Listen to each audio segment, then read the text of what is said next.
Hi friends, welcome back to my channel. ಇವತ್ತಿನ ವಿಡಿಯೋದಲ್ಲಿ ನಾನು ಬ್ಯೂಟಿಫುಲ್ ಆಗಿರುವಂಥ ಒಂದು ಹ್ಯಾಂಗಿಂಗ್ ಫ್ಲವರ್ ಕುಚ್ ಡಿಸೈನನ್ನು ನಿಮ್ಮ ಜೊತೆ ಶೇರ್ ಮಾಡ್ಕೊಳ್ತಾ ಇದ್ದೀನಿ.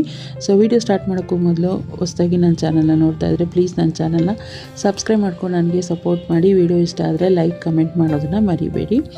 ಮೊದಲಿಗೆ ಈ ಒಂದು ಡಿಸೈನ್ ಮಾಡೋದಕ್ಕೆ ನಾನು ಫ್ಲವರ್ ಅಟ್ಯಾಚ್ಮೆಂಟ್ ಏನಿದೆಯಲ್ಲ ಅದನ್ನು ರೆಡಿ ಮಾಡ್ಕೊಳ್ಬೇಕು. ಅದಕ್ಕೆ ನಾನು ರಿಂಗ್ ಬೀಡ್ ಯೂಸ್ ಮಾಡಿ ಯಾವ ರೀತಿ ಫ್ಲವರ್ನ ಮಾಡೋದು ಅಂಥೇಳಿ ತೋರಿಸ್ತಾ ಇದ್ದೀನಿ. ಸೊ ಇಲ್ಲಿ ಸ್ಯಾರಿ ಕಲರ್ ಮತ್ತು ಪಲ್ಲು ಕಲರ್ ಏನಿದೆ ಎರಡೂ ಕಲರ್ನ ನಾನು ತೊಗೊಳ್ತಾ ಇದ್ದೀನಿ. ನೀವು ಅಕಾರ್ಡಿಂಗ್ ಸ್ಯಾರಿ ಯಾವ ಕಲರ್ ಇದೆ ಅದನ್ನು ನೋಡಿ ತೊಗೊಳ್ಬೋದು. ಮೊದಲಿಗೆ 6 ಎಳೆ ದಾರನ ರೆಡಿ ಮಾಡಿಟ್ಕೊಂಡು ಒಂದು ಸ್ಲಿಪ್ ಸ್ಟಿಚ್ಚನ್ನು ಹಾಕ್ಕೊಳ್ತಾ ಇದ್ದೀನಿ. ಸೊ ಕುಚ್ಚು ಕಟ್ಟೋರಿಗೆ ಆಲ್ಮೋಸ್ಟ್ ಗೊತ್ತಿರುತ್ತೆ ಸ್ಲಿಪ್ ಸ್ಟಿಚ್ ಅಂದರೆ ಏನು ಅಂಥೇಳಿ. ಸೊ ನಾನು ಈ ವಿಡಿಯೋದಲ್ಲಿ ಹೇಗೆ ತೋರಿಸಿದ್ದೀನಿ ಅದೇ ರೀತಿ ಸ್ವಲ್ಪ ಸ್ಲೋ ಮಾಡ್ಕೊಂಡು ನೋಡಿದ್ರೆ ನಿಮಗೆ ಗೊತ್ತಾಗುತ್ತೆ. ಸ್ಲಿಪ್ ಸ್ಟಿಚ್ಚನ್ನು ಮಾಡಿ ಸ್ವಲ್ಪ ದಾರ ಮೇಲೆ ಮಾಡಿ ಒಂದು 10 mm ರಿಂಗ್ ಬೀಡನ್ನು ತೊಗೊಂಡಿದ್ದೀನಿ. ಅದ್ರ ಜೊತೆ ಒಂದು ಫ್ಲವರ್ ಬೀಡ್ ಕೂಡ ಅಟ್ಯಾಚ್ ಮಾಡ್ಕೊಂಡಿದ್ದೀನಿ. ಸೊ ನೀವು ಎನಿ ಬೀಡ್ ಯಾವುದು ನಿಮ್ಮ ಇಷ್ಟದ ಯಾವುದೇ ಬೀಡನ್ನು ಕೂಡ ಇಲ್ಲಿ ಯೂಸ್ ಮಾಡ್ಬೋದು ರಿಂಗ್ ಬೀಡ್ ಜೊತೆಗೆ, ಅಥವಾ ಪ್ಲೇನಾಗಿ ಹಾಕ್ಕೊಳ್ತೀರಾ ಅಂದರೆ ಸೊ ಪ್ಲೇನಾಗೂ ಕೂಡ ನೀವು ಈ ಡಿಸೈನನ್ನು ಮಾಡ್ಕೊಳ್ಬೋದು. ನಾನು ರಿಂಗ್ ಬೀಡ್ ಜೊತೆ ಒಂದು ಫ್ಲವರ್ ಬೀಡನ್ನು ಕೂಡ ಆ್ಯಡ್ ಮಾಡ್ಕೊಂಡಿದ್ದೀನಿ. ಮೊದಲಿಗೆ ಒಂದು ಸ್ಲಿಪ್ ಸ್ಟಿಚ್ಚನ್ನು ಹಾಕ್ಕೊಂಡು ಅದಕ್ಕೆ ಒಂದು ರಿಂಗ್ ಬೀಡ್ ಒಂದು ಫ್ಲವರ್ ಬೀಡನ್ನ ಆ್ಯಡ್ ಮಾಡ್ಕೊಂಡಿದ್ದೀನಿ. ಅದಾದಮೇಲೆ ನಾನೇನು ಲೆಫ್ಟ್ ಹ್ಯಾಂಡಲ್ಲಿ ದಾರನ ಬ್ಯಾಲೆನ್ಸ್ ಮಾಡಿದ್ದೀನಲ್ಲ ಸೊ ಅದನ್ನು ಸ್ವಲ್ಪ ಕೇರ್ಫುಲ್ಲಾಗಿ ನೋಡ್ಕೊಳ್ಳಿ. ರಿಂಗ್ ಬೀಡ್ ಮೇಲೆ ಆ ದಾರ ಬರೋ ಥರ ಒಂದು ಚೈನನ್ನು ಹಾಕಿ ನಾನು ದಾರನ ಲಾಕ್ ಮಾಡ್ಕೊಂಡಿದ್ದೀನಿ. ಸೊ ದಾರ ಲಾಕ್ ಮಾಡ್ಕೊಂಡಾದ್ಮೇಲೆ ಅಲ್ಲಿಂದ 3 ಸಲ ಚೈನ್ ಹಾಕ್ಕೊಳ್ತಾ ಇದ್ದೀನಿ. ಸೊ ಆ ಥರ ದಾರನ ನಾವು ಲಾಕ್ ಮಾಡ್ಕೊಳ್ಳೋದ್ರಿಂದ ಬ್ಯಾಕ್ ಸೈಡ್ ಏನಿದೆ ಅಲ್ಲ ಡಿಸೈನ್ ಅದು ಕೂಡ ಕ್ಲಿಯರಾಗಿ ನೀಟಾಗಿ ಬರುತ್ತೆ. ಸೊ ಅದನ್ನು ಫ್ರೀಯಾಗಿ ಬಿಟ್ಬಿಟ್ವಿ ಫ್ರೀ ಹ್ಯಾಂಡಾಗಿ ಅಂತ ಹೇಳಿದ್ರೆ ಹಿಂದೆಗಡೆ ಸ್ವಲ್ಪ ಚೆನ್ನಾಗಿ ಕಾಣಲ್ಲ, ನೀಟಾಗಿ ಕಾಣಲ್ಲ ಅಂಥೇಳಿ ಆ ದಾರನೂ ಕೂಡ ಸೇರಿಸ್ಕೊಂಡು ನಾವೀಗ ತ್ರಿಬಲ್ ಕ್ರೋಶಗಳನ್ನ ಮಾಡ್ಕೊಳ್ಬೇಕು. ಸೊ ಈಗ ಸೂಜಿ ಮೇಲೆ ದಾರನ 2 ಸಲ ದಾರನ ತೊಗೊಂಡು ಆ ಲೆಫ್ಟ್ ಹ್ಯಾಂಡಲ್ಲಿ ಏನು ನಾನು ಬೀಡ್ ಮೇಲೆ ಹಾಕ್ಕೊಂಡಿದ್ನಲ್ಲ ಥ್ರೆಡ್ಡು ಅದನ್ನು ಕೂಡ ಇಟ್ಕೊಳ್ಬೇಕು. ನಾನು ಇಲ್ಲಿ ವೀಡಿಯೋಗೆ ತೋರಿಸೋ ಟೈಮಲ್ಲಿ ಲೂಸ್ ಆಗಿಬಿಡ್ತು ಅಷ್ಟೇ. ಬಟ್ ಅದನ್ನು ಬ್ಯಾಲೆನ್ಸ್ ಮಾಡಿಕೊಂಡೆ ನೀವು ಸೂಜಿ ಮೇಲೆ 2 ಸಲ ದಾರನ ತೊಗೊಳ್ಬೇಕಾಗುತ್ತೆ. ಸೊ ನಾನು ಇಲ್ಲಿ ವೀಡಿಯೋಗೆ ತೋರಿಸೋವಾಗ ಅದು ಲೂಸ್ ಆಗಿದೆ, ಇಲ್ಲಾಂದರೆ ನೀವು ಲೆಫ್ಟ್ ಹ್ಯಾಂಡಲ್ಲಿ ಆ್ಯಸ್ ಇಟ್ ಈಸ್ ಅದನ್ನು ಬ್ಯಾಲೆನ್ಸ್ ಮಾಡಿ ಇಟ್ಕೊಳ್ಬೋದು. 2 ಸಲ ದಾರ ತೊಗೊಂಡು ನಾನು ರಿಂಗ್ ಬೀಡ್ ಏನಿದೆ ಆಫ್ ಪೋರ್ಷನ್ ಏನಿದೆ, ಇವಾಗ ನಾವು ಮಧ್ಯದಲ್ಲಿ ಬೀಡ್ ಹಾಕಿರೋದ್ರಿಂದ ಮಧ್ಯದಲ್ಲಿ ಒಂದು ಲೈನ್ ಥರ ಬಂದಿರುತ್ತೆ. ಸೊ ಆ ಲೈನ್ ಆಫ್ ಪೋರ್ಷನ್ ಏನಿದೆಯಲ್ಲ ಅಲ್ಲಿಗೆ ನಾನಿಲ್ಲಿ 3 ಪೆಟಲ್ಸ್ನ ಹಾಕ್ಕೊಳ್ತಾ ಇದ್ದೀನಿ. ಸೊ ಪೆಟಲ್ಸ್ನ ಹೆಂಗೆ ಹಾಕ್ಕೊಳ್ತೀನಿ ಅಂಥೇಳಿ ತೋರಿಸ್ತೀನಿ. ಇವಾಗ ಮೊದಲಿಗೆ ಸೂಜಿ ಮೇಲೆ 2 ಸಲ ದಾರ ಸುತ್ತಕೊಂಡು ರಿಂಗ್ ಬೀಡ್ ಒಳಗಡೆ ಹೋಗಿ ದಾರನ ತರಬೇಕಾಗುತ್ತೆ. ಸೂಜಿ ಮೇಲೆ ಇವಾಗ 4 ದಾರ ಇರುತ್ತೆ. ಅದನ್ನು ಫಸ್ಟಿಗೆ 2ರಲ್ಲಿ 1, ನೆಕ್ಸ್ಟ್ 2ರಲ್ಲಿ 1, ನೆಕ್ಸ್ಟ್ 2ರಲ್ಲಿ 1. ಸೊ ಈ ಥರ 3 ಟೈಮ್ಸ್ ಮಾಡಿಕೊಂಡ್ರೆ ಒಂದು ತ್ರಿಬಲ್ ಕ್ರೋಶ ಆಗುತ್ತೆ. ಸೊ ಅದಾದಮೇಲೆ ಮತ್ತೆ ಇನ್ನೂ ಒಂದು ತ್ರಿಬಲ್ ಕ್ರೋಶನ ಮಾಡ್ಕೊಳ್ಬೇಕು. ಸೂಜಿ ಮೇಲೆ 2 ಸಲ ದಾರ ಸುತ್ತಕೊಂಡು 2ರಲ್ಲಿ 1, 2ರಲ್ಲಿ 1 ಮತ್ತು 2ರಲ್ಲಿ 1 ತ್ರಿಬಲ್ ಕ್ರೋಶಗಳನ್ನ ಮಾಡ್ಕೊಳ್ಬೇಕಾಗುತ್ತೆ. ಸ್ಟಾರ್ಟಿಂಗ್ ಮಾತ್ರ ನಾನು 3 ಚೈನ್ನ ಹಾಕ್ಕೊಂಡಿದ್ದೀನಿ. ಚೈನ್ ಲಾಕ್ ಮಾಡಿದ್ಮೇಲೆ 3 ಚೈನ್ ಹಾಕ್ಕೊಂಡಿದ್ದೀನಿ. ಸೊ ಅದಾದಮೇಲೆ ಮತ್ತೆ ಇನ್ನೂ ಒಂದು ಸಲ ತ್ರಿಬಲ್ ಕ್ರೋಶನ ಮಾಡ್ಕೊಳ್ತಾ ಇದ್ದೀನಿ. ಸೊ 3 ಸಲ ತ್ರಿಬಲ್ ಕ್ರೋಶ. ಫಸ್ಟು ಏನು ನಾವು 3 ಚೈನ್ ಹಾಕ್ಕೊಂಡಿದ್ದೀನಿ ಅದನ್ನು ಕೌಂಟ್ ಮಾಡಿಲ್ಲ ನಾನು. ಅದಾದಮೇಲೆ 3 ಚೈನ್ ಆದಮೇಲೆ ನಾನು 3 ಸಲ ತ್ರಿಬಲ್ ಕ್ರೋಶನ ಇಲ್ಲಿ ಹಾಕ್ಕೊಂಡಿರುವಂಥದ್ದು.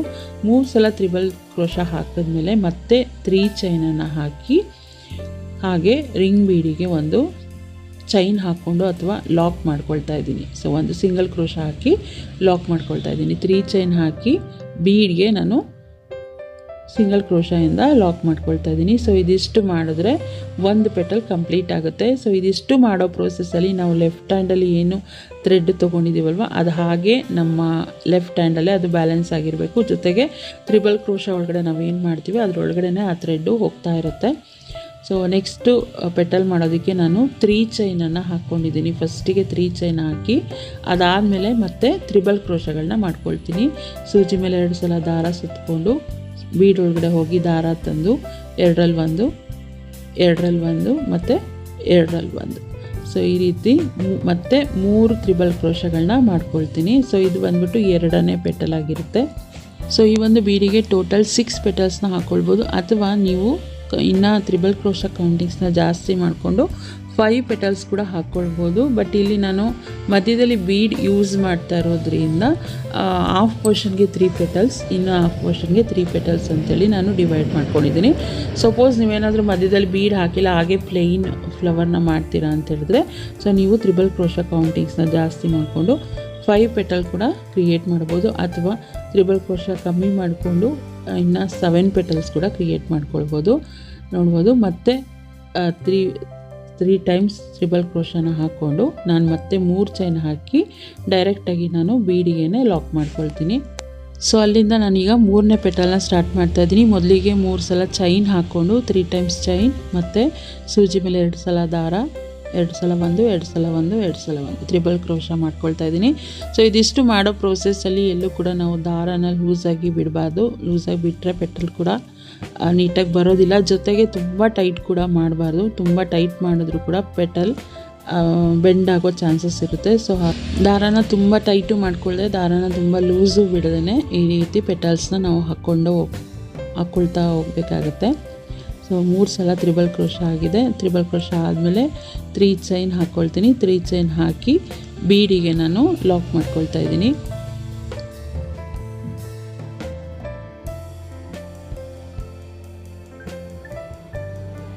ಸೊ ನೋಡ್ಬೋದು ಇವಾಗ 3 ಪೆಟಲ್ಸ್ ಕಂಪ್ಲೀಟ್ ಆಗಿದೆ. ಅದು ಕೂಡ ಆ ಬೀಡ್ ಆಫ್ ಪೋರ್ಷನ್ ಏನಿದೆಯಲ್ಲ ಅದಕ್ಕೆ ನಾನು 3 ಪೆಟಲ್ಸನ್ನು ಮಾಡ್ಕೊಂಡಿದ್ದೀನಿ. ಸೊ ಇನ್ನು ಹಾಫ್ ಪೋರ್ಷನ್ ಏನಿದೆಯಲ್ಲ ಅದು ಈ ಕಡೆ ಕಾಣಿಸ್ತಾ ಇದೆ. ಸೊ ಅಲ್ಲಿಗೂ ಕೂಡ ಸೇಮ್ ಆ್ಯಸ್ ಇಟ್ ಈಸ್ ನಾನು 3 ಪೆಟಲ್ಸ್ನ ಹಾಕಿ ಆ ಒಂದು ಫ್ಲವರ್ನ ನಾನು ಕಂಪ್ಲೀಟ್ ಮಾಡ್ಕೊಳ್ತೀನಿ. ಸೊ ನೀವು ನೆಕ್ಸ್ಟು 4th ಪೆಟಲ್ ಸ್ಟಾರ್ಟ್ ಮಾಡುವಾಗ ಸ್ಟಾರ್ಟಿಂಗ್ ನಾವು ಥ್ರೆಡ್ ಏನು ಲಾಕ್ ಮಾಡ್ಕೊಂಡಿರ್ತೀವಲ್ವ ಸ್ಲಿಪ್ ಸ್ಟಿಚ್ ಹಾಕಿ ಆ ಥ್ರೆಡ್ ಈ ರೀತಿ ಕಾಣ್ತಾ ಇರುತ್ತೆ. ಸೊ ಇದನ್ನು ಬೇಕಾದ್ರೆ ನೀವು ಕಟ್ ಮಾಡಿ ಚಿಕ್ಕದು ಬೇಕಾದ್ರೆ ಮಾಡ್ಕೊಳ್ಬೋದು. ಬಟ್ ಕಟ್ ಮಾಡಿದ್ರೆ ಕೈಗೆ ಅಷ್ಟು ಇದಾಗಿ ಸಿಗೋದಿಲ್ಲ. ಸೊ ಹಾಗಾಗಿ ಅದನ್ನೇನಿದೆ ಅದನ್ನು ಲೆಫ್ಟ್ ಹ್ಯಾಂಡಲ್ಲಿ ನೀವು ಈ ರೀತಿ ಬ್ಯಾಕ್ ಸೈಡಿಗೆ ತೊಗೊಂಡು ಹೋದರೆ ಮತ್ತೆ ಅದು ಏನು ನಿಮಗೆ ಡಿಸೈನ್ ಮಾಡುವಾಗ ಡಿಸ್ಟರ್ಬ್ ಆಗೋದಿಲ್ಲ. ಸೊ ಫೈನಲಾಗಿ ಪೆಟಲ್ಸ್ ಎಲ್ಲ ಕಂಪ್ಲೀಟ್ ಆದಮೇಲೆ ನೀವು 2 ಸೈಡನ್ನ ಅದನ್ನು ಕಟ್ ಮಾಡಿ ಟ್ರಿಮ್ ಮಾಡಿಬಿಟ್ಟು ಗಮ್ ಹಾಕಿ ನೀವು ಲಾಕ್ ಮಾಡ್ಕೊಳ್ಬೋದು. ಸೊ ಇವಾಗ ನಾನು ಸೆಕೆಂಡ್ ಹಾಫ್ ಪೋರ್ಷನ್ ಏನಿದೆಯಲ್ಲ ಅಲ್ಲಿಗೆ ಇದೇ ರೀತಿ ಸೇಮ್ 3 ಪೆಟಲ್ನ ಹಾಕ್ಕೊಳ್ತೀನಿ. ಫಸ್ಟಿಗೆ 3 ಚೈನ್ ಹಾಕ್ಕೊಳ್ಳೋದು, ಅದಾದಮೇಲೆ 3 ಸಲ ತ್ರಿಬಲ್ ಕ್ರೋಶಾ, ನೆಕ್ಸ್ಟು ಮತ್ತೆ 3 ಚೈನ್ ಹಾಕಿ ಬೀಡಿಗೆ ಲಾಕ್ ಮಾಡಿಕೊಂಡ್ರೆ ಒಂದೊಂದು ಪೆಟಲು ಕಂಪ್ಲೀಟ್ ಆಗ್ತಾ ಹೋಗುತ್ತೆ. ಸೊ ಇದೇ ರೀತಿ ಟೋಟಲ್ ನಾನು 6 ಪೆಟಲ್ಸನ್ನು ಹಾಕಿ ಕಂಪ್ಲೀಟ್ ಮಾಡ್ಕೊಳ್ತೀನಿ. ಸೊ ನೋಡ್ಬೋದು ಇವಾಗ 6 ಪೆಟಲ್ಸ್ ಕೂಡ ಹಾಕಿ ಕಂಪ್ಲೀಟ್ ಮಾಡ್ಕೊಂಡಿದ್ದೀನಿ. ಕಂಪ್ಲೀಟ್ ಆದಮೇಲೆ ಒಂದು ಸಿಂಗಲ್ ಚೈನನ್ನು ಹಾಕ್ಕೊಂಡು ದಾರನ ಕಟ್ ಮಾಡ್ಕೊಳ್ತೀನಿ. ಸೊ ಬೇಕಿದ್ದರೆ ನೀವು 2 ಚೈನ್ ಕೂಡ ಹಾಕ್ಕೊಳ್ಬೋದು. ನಾನಿಲ್ಲಿ ಸಿಂಗಲ್ ಚೈನನ್ನು ಹಾಕ್ಕೊಂಡು ದಾರನ ಕಟ್ ಮಾಡ್ಕೊಳ್ತಾ ಇದ್ದೀನಿ. ನೋಡ್ಬೋದು ಇವಾಗ ಪರ್ಫೆಕ್ಟ್ ಆಗಿರುವಂಥ ಒಂದು ಫ್ಲವರ್ ಪೆಟಲ್ ರೆಡಿಯಾಗಿದೆ. ಸೊ ಎಕ್ಸ್ಟ್ರಾ ಥ್ರೆಡ್ ಏನಿದೆ ಅಲ್ಲ ಅದನ್ನು ನಾವು ಚಿಕ್ಕದಾಗಿ ಟ್ರಿಮ್ ಮಾಡ್ಕೊಳ್ಬೇಕು. ಟ್ರಿಮ್ ಮಾಡಿಕೊಂಡು ಫ್ಯಾಬ್ರಿಕ್ ಗ್ಲೂ ಬರುತ್ತಲ್ಲ ಸೊ ಅದನ್ನು ಸ್ವಲ್ಪ ಹಾಕಿ ಸ್ಟಿಕ್ ಮಾಡ್ಕೊಳ್ಬೇಕು. ತುಂಬ ಜಾಸ್ತಿ ಹಾಕಿದ್ರೆ ಏನಂದರೆ ಅದು ಸ್ಟಿಕ್ ಆದಮೇಲೆ ಡ್ರೈ ಆದಮೇಲೆ ಸ್ವಲ್ಪ ಕಾಣುತ್ತೆ ಗಮ್ಮು. ಹಾಗಾಗಿ ಆದಷ್ಟು ಕಡಿಮೆ ಗಮ್ಮನ್ನ ಯೂಸ್ ಮಾಡಿಬಿಟ್ಟು ಇದನ್ನು ಸ್ಟಿಕ್ ಮಾಡ್ಕೊಳ್ಳಿ. ಸೊ 2 ಸೈಡ್ ಸೇಮ್ ಅದೇ ರೀತಿ ಚಿಕ್ಕದಾಗಿ ಟ್ರಿಮ್ ಮಾಡಿಕೊಂಡು ಸ್ವಲ್ಪ ಗ್ಲೂನ ಹಾಕಿ ಸ್ಟಿಕ್ ಮಾಡ್ಕೊಳ್ಬೇಕಾಗುತ್ತೆ. ಸೊ ನಾನು ಸ್ಟಾರ್ಟಿಂಗ್ ನಿಮಗೆ ಕೇರ್ಫುಲ್ಲಾಗಿ ನೋಡಿ ಲೆಫ್ಟ್ ಹ್ಯಾಂಡಲ್ಲಿ ಥ್ರೆಡ್ನ ಬ್ಯಾಲೆನ್ಸ್ ಮಾಡ್ಕೊಳ್ಳಿ ಅಂತೇಳಿ ಹೇಳಿದ್ದೆ ನಾನು. ಸೊ ಅದೇ ರೀತಿ ಬ್ಯಾಲೆನ್ಸ್ ಮಾಡ್ಕೊಳ್ಳೋದ್ರಿಂದ ನಾವು ಬ್ಯಾಕ್ ಸೈಡ್ ಏನು ಪೆಟಲ್ಸ್ ನೋಡ್ತೀವಲ್ಲ ಸೊ ಇದು ಬಂದುಬಿಟ್ಟು back side petals. So front side petals ಏನಿದೆ ಮತ್ತು ಬ್ಯಾಕ್ ಸೈಡ್ ಪೆಟಲ್ಸ್ಗೇನಿದೆ ಅದಕ್ಕೇನು ಹೆಚ್ಚು ವ್ಯತ್ಯಾಸ ಇರೋದಿಲ್ಲ. ಆವಾಗ ನೀವು ಹ್ಯಾಂಗಿಂಗ್ ಅಂದಾಗ ಅದು ರೊಟೇಟ್ ಆಗ್ತಾ ಇರುತ್ತೆ.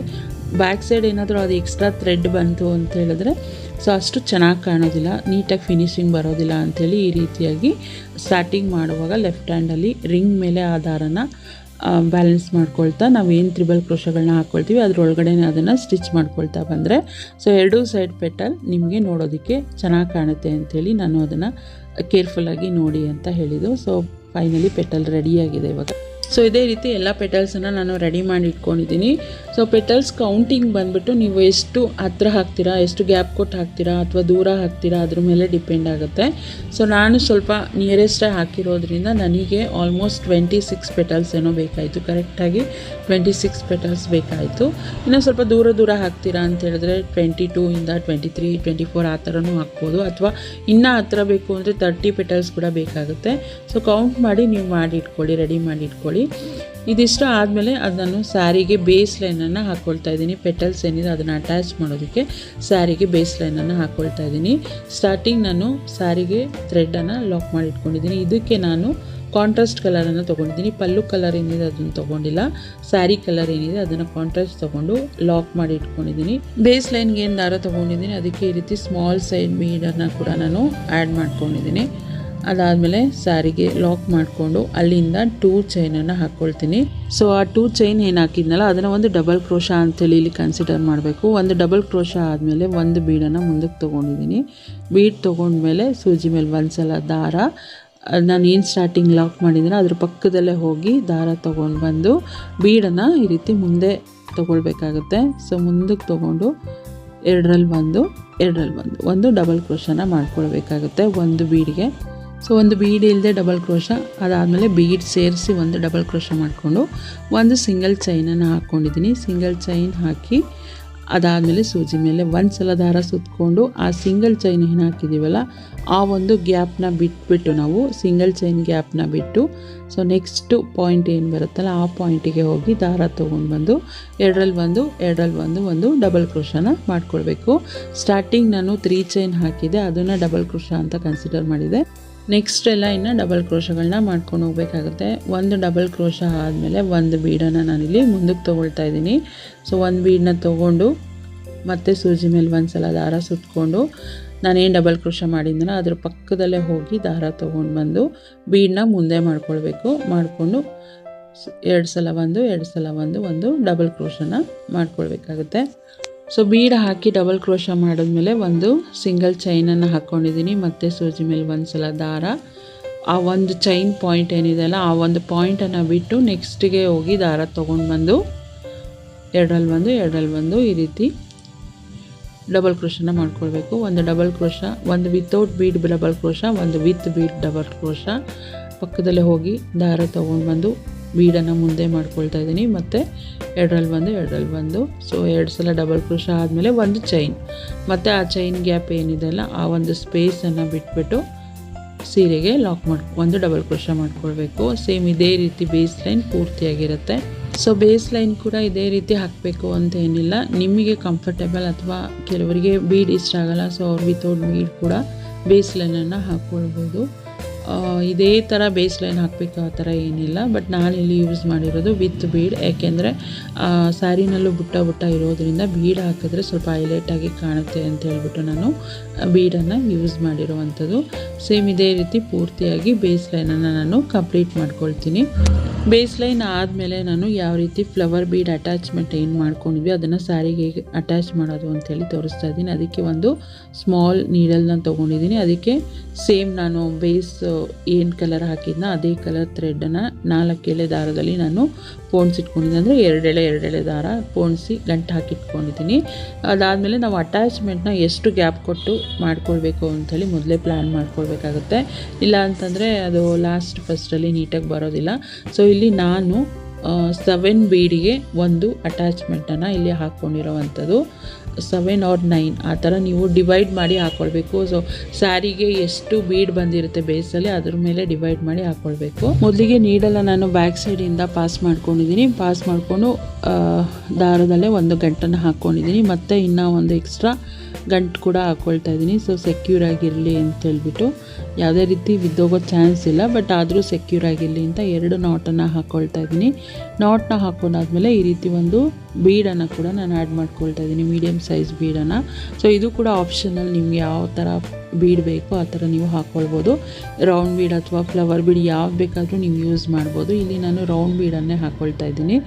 ರೌಂಡ್ ಬೀಡ್ ಹಾಕ್ಕೊಂಡು ನಾವೇನು ಫ್ಲವರ್ ಅಟ್ಯಾಚ್ಮೆಂಟ್ ರೆಡಿ ಮಾಡಿ ಇಟ್ಕೊಂಡಿದ್ವಲ್ಲ ಸೊ ಅದನ್ನು ಈಗ ಅಟ್ಯಾಚ್ ಮಾಡಬೇಕು. ನಾನಿಲ್ಲಿ ಆಲ್ಟರ್ನೇಟ್ ಕಲರ್ ಹಾಕ್ಕೊಂಡಿದ್ದೀನಿ, ಒಂದು ಪಿಂಕು ಇನ್ನೊಂದು ಡಾರ್ಕ್ ಪಿಂಕ್ ಆ ಥರ ಹಾಕ್ಕೊಂಡಿದ್ದೀನಿ.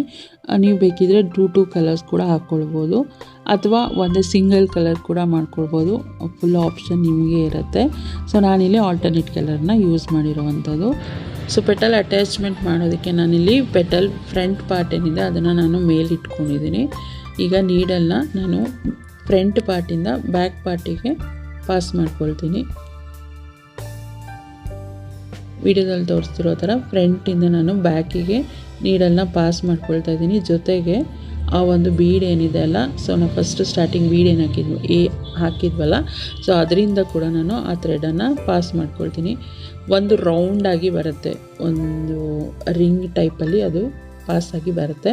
ಸೊ ಆದಷ್ಟು ಟೈಟಾಗಿ, ತುಂಬ ಟೈಟಾಗೂ ಮಾಡಬಾರ್ದು, ತುಂಬ ಲೂಸಾಗೂ ಬಿಡಬಾರ್ದು. ಥ್ರೆಡ್ಡು ಕರೆಕ್ಟಾಗಿ ಒಂದು ಬೀಡ್ ಏನಿದೆ ಅಲ್ಲ ಆ ಬೀಡಿಗೆ ಕರೆಕ್ಟಾಗಿ ಥ್ರೆಡ್ ಇರೋ ಥರ ನಾವು ಲಾಕ್ ಮಾಡಿ ಇಟ್ಕೊಂಡು ನಾನು ಬ್ಯಾಕ್ ಸೈಡಿಂದ ಸೊ ನೋಡ್ಬೋದು, ಇವಾಗ ಸ್ಯಾರಿ ಬ್ಯಾಕ್ ಸೈಡ್ ತೊಗೊಂಡಿದ್ದೀನಿ. ಫ್ರಂಟಿಂದನೇ ನಾನು ಪೆಟಲ್ನ ಆ್ಯಡ್ ಮಾಡಿಕೊಂಡೆ. ಇವಾಗ ಸ್ಯಾರಿ ಬ್ಯಾಕ್ ಸೈಡನ್ನ ತೊಗೊಂಡು ಆ ಒಂದು ಏನು ನಾವು ಬೇಸ್ ಲೈನ್ ಹಾಕ್ಕೊಂಡಿರ್ತೀವಲ್ಲ ಅದಕ್ಕೆ ಹೋಗಿ ನಾನಿಲ್ಲಿ ಲಾಕ್ ಮಾಡ್ಕೊಳ್ತಾ ಇದ್ದೀನಿ. ಸೊ ಈ ರೀತಿ ಲಾಕ್ ಮಾಡುವಾಗ ಥ್ರೆಡ್ನ ಲೂಸ್ ಬಿಡಬಾರ್ದು. ಲೂಸ್ ಬಿಟ್ಟರೆ ಅಟ್ಯಾಚ್ಮೆಂಟ್ ಚೆನ್ನಾಗಿ ಕಾಣಲ್ಲ ಮತ್ತು ಥ್ರೆಡ್ ಕಟ್ಟಾಗೋ ಚಾನ್ಸಸ್ ಇರುತ್ತೆ ಹೇಳ್ಕೊಳಾಗ ಎಲ್ಲ. ಬಟ್ ಇಲ್ಲೆಲ್ಲೂ ಥ್ರೆಡ್ಡು ಕಾಣದೇ ಇರೋ ಥರ ನಾನು 2 ಸಲ ಲಾಕ್ ಮಾಡಿಕೊಂಡು ಥ್ರೆಡನ್ನು ಸೆಕ್ಯೂರ್ ಮಾಡ್ಕೊಳ್ತಾ ಇದ್ದೀನಿ. ಮಾಡ್ಕೊಂಡಾದಮೇಲೆ ಚಿಕ್ಕದಾಗಿ ಅದನ್ನು ಕಟ್ ಮಾಡ್ಕೊಳ್ಬೋದು. ಕಟ್ ಮಾಡಿ ನೀವು ಇದನ್ನು ಫ್ಯಾಬ್ರಿಕ್ ಗ್ಲೂ ಹಾಕಿ ಕೂಡ ಪೇಸ್ಟ್ ಮಾಡ್ಬೋದು, ಅಥವಾ ಇದು ಕಾಟನ್ ಥ್ರೆಡ್ ಆಗಿರೋದ್ರಿಂದ ಅದೇನು ಕಿತ್ತೋಗೋದಿಲ್ಲ. ಸೊ ಹಾಗಾಗಿ ಹಾಗೆ ಬಿಟ್ಟರೂ ನಡೆಯುತ್ತೆ. ಬಟ್ ಆದಷ್ಟು ಶಾರ್ಟಾಗಿ ಆ ಒಂದು ಥ್ರೆಡನ್ನು ಕಟ್ ಮಾಡ್ಕೊಳ್ಬೇಕು. ಸೊ ಇಲ್ಲಿ ನಾನು ಇನ್ನೂ ಒಂದು ಸಲ ತೋರಿಸ್ತಾ ಇದ್ದೀನಿ ಯಾವ ರೀತಿ ಪೆಟಲ್ನ ಅಟ್ಯಾಚ್ ಮಾಡಬೇಕು ಅಂಥೇಳಿ.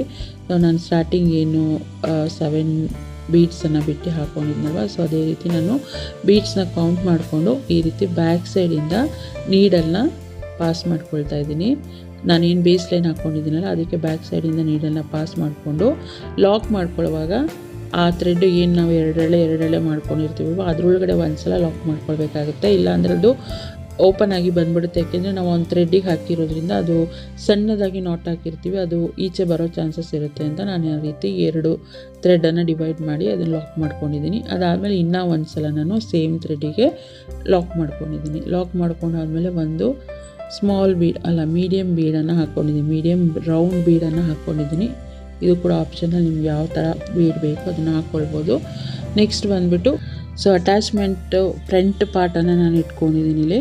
ಸೊ ನೀಡಲ್ನ ನಾನು ಫ್ರಂಟಿಂದ ಬ್ಯಾಕಿಗೆ ಪಾಸ್ ಮಾಡ್ಕೊಳ್ತೀನಿ. 2 ಪೆಟಲ್ಸ್ ಸೇರಿರುತ್ತಲ್ಲ, ಸೊ ಆ ಒಂದು ಮಧ್ಯ ಥ್ರೆಡ್ ಏನಿದೆ ಅಲ್ಲಿಂದ ನಾನು ನೀಡಲ್ನ ಪಾಸ್ ಮಾಡ್ಕೊಳ್ತಾ ಇರೋವಂಥದ್ದು.